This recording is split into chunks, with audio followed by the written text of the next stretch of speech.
Hello, dear lovely audience. Welcome back to another Kelly Ripa Show New Recap. Everyone, I know y'all have been waiting for this. Thank you guys so much for your patience. For more than 2 decades, Kelly Ripa has been a morning show staple. Cheerful, unfiltered, and always a spark of unpredictable energy just when viewers are still wiping sleep out of their eyes. But even the most seasoned TV hosts occasionally find themselves in a moment where the brain runs faster than the broadcast standards department. And on this particular morning, Kelly Ripa delivered a slip-up so perfectly chaotic that it instantly became one of the most talked-about moments in live history. It all started with what should have been a harmless Monday episode. One of those light, breezy mornings when everyone is settling into the week and Kelly, alongside Mark Consuelos, is bouncing between anecdotes, celebrity gossip, and viewer questions. The studio was glowing, the audience was humming, and the teleprompter was behaving itself for a change. Everything was perfectly normal until it was. Mark had just wrapped up a story about their dog, Lena, who had apparently chewed through another pair of designer sneakers. "It's like she has a personal vendetta against my footwear," Mark said, shaking his head dramatically. Kelly laughed so hard she leaned back in her chair. "That's because you have too many shoes," she teased. Lena doing the world a favor. The conversation rolled comfortably into a segment about what the producers called pet parenting fails, featuring viewer-submitted stories. Kelly began reading one from a woman whose cat had knocked over a $300 candle and nearly set the drapes on fire. As Kelly read the punchline aloud, thankfully, only the cat's pride was injured.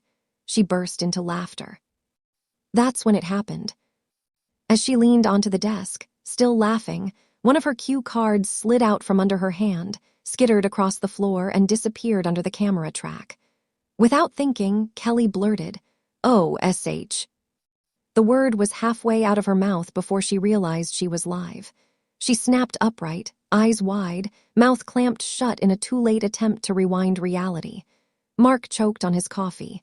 The audience gasped, then immediately erupted into laughter. And just like that, the audio cut.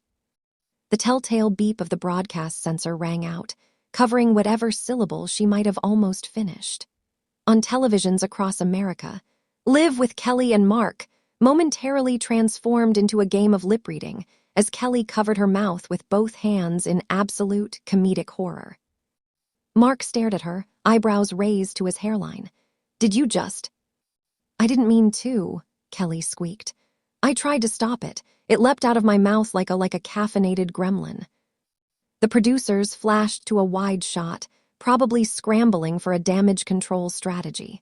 But Kelly Ripa, queen of turning chaos into comedy, didn't need help. She broke into hysterical laughter, doubling over as she tried to explain the unexplainable. "You saw it," she cried. "That card attacked me. I reacted, reflex. It wasn't my brain, it was my ankles." Mark, trying not to laugh, held up his coffee cup like a referee. "Ladies and gentlemen, we'd like to apologize on behalf of my wife's ankles." The audience roared. The cameras shook slightly from a cameraman who couldn't hold back his laughter. By this point, social media had already ignited.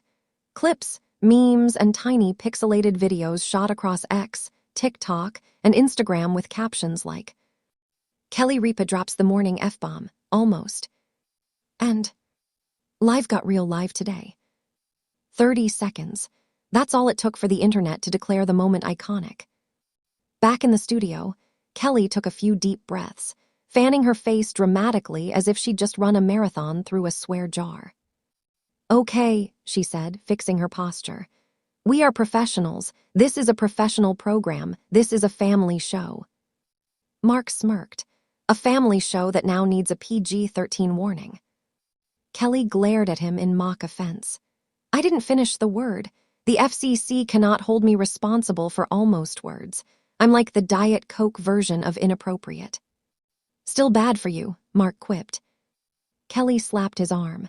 "Silence, you caused this with your shoe story." The audience clapped and hooted as another wave of laughter swept across the room. Kelly, leaning into the ridiculousness of the situation, picked up the remaining cue cards and held them tightly against her chest.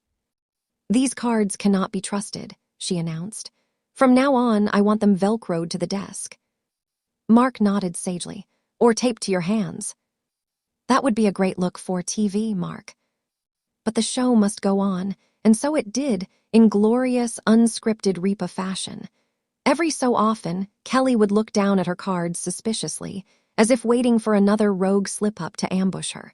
The audience ate it up. During the commercial break, producers reportedly rushed over to reassure her that the censor button had worked perfectly. But Kelly, being Kelly, was already brainstorming how she could joke about the incident in the next segment. And joke she did. When they returned from break, Kelly faced the camera with an expression of exaggerated solemnity. I would like to take this time to sincerely apologize, she said, clasping her hands like she was at a podium.